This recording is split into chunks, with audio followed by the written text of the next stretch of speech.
Putin condemns the fleeting uprising of the group. Russian President Vladimir Putin lashed out at the Wagner Group after their rebellion failed to gain traction. In addition, it was a violent weekend on a Florida beach. Won't be taking home any Best in Show trophies, but the world's ugliest dog contest judges were impressed by his unique features. Introduce yourself to Scooter. The short list is a condensed version of USA Today's news coverage. Here you can sign up for the newsletter. Putin threatens action following the Wagner uprising.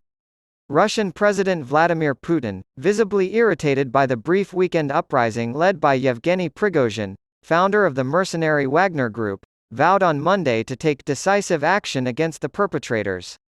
In a brief televised speech, he attributed the swift end to the rebellion to the patriotism of the Russian people and claimed that the uprising would have been crushed if it had continued.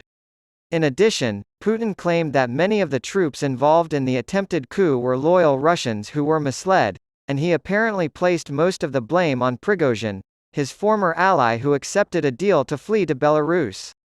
The goal was protest, not regime change, Prigozhin said in his first statement since the failed march on Moscow over the weekend. Extreme heat and storms threaten millions. Millions of people in the Northeast and Mid-Atlantic were threatened by severe weather on Monday, a day after powerful storms swept through a large portion of the country. Sunday's homicides. On Sunday night, at least 2 tornadoes struck Indiana, taking the lives of at least 2 people. 2 people were killed when a tree crashed through their Arkansas home. On the agenda for Monday, after storms pounded Tennessee, Arkansas, Georgia, Kentucky, and Michigan, more than 400,000 people lost electricity. The Storm Prediction Center predicted that a front moving eastward from the Midwest would bring heavy rain and thunderstorms to the eastern U.S. on Monday, with an enhanced risk of severe weather in the Mid-Atlantic region. The most up-to-date information is provided below. The expanding dome of scorching heat.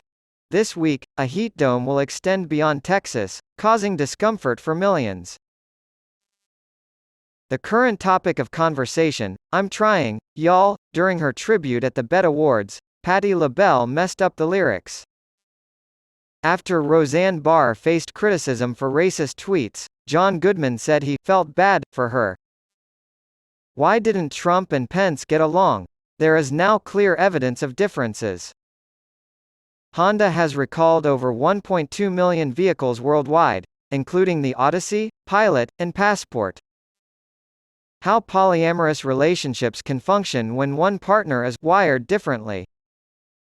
Several of the stories we link to in the shortlist are available only to subscribers.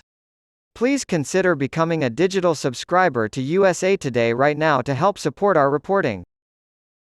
A suspect in the nightclub shooting in Colorado Springs has entered a guilty plea.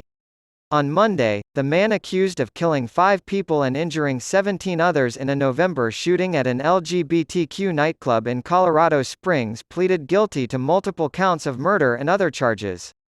5 counts of first-degree murder, 46 counts of attempted first-degree murder, and 2 counts of bias-motivated crimes were admitted to by the 23-year-old defendant. The shooter will serve 5 consecutive life sentences without parole for the murder charges and 46 consecutive 48-year sentences for the attempted murder charges as part of the plea agreement. The survivors and families of the victims will be spared the trauma of a trial thanks to the plea deal. As far as American beaches go, Panama City Beach has the most fatalities. Over the course of the weekend, 3 more vacationers lost their lives when they braved the treacherous Gulf of Mexico waters to go swimming. 7 people have died along the Bay County coast in the last 9 days, according to a release, making it the location with the highest number of beach fatalities in the United States in 2023. The deaths of the swimmers occurred Saturday off Panama City Beach. All the people who drowned on Saturday were tourists who got caught in rip currents. Except for one location, all of the red flags in the Gulf of Mexico indicated that swimming was prohibited.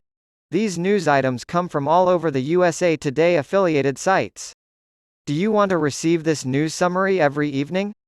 Here you can sign up for the newsletter.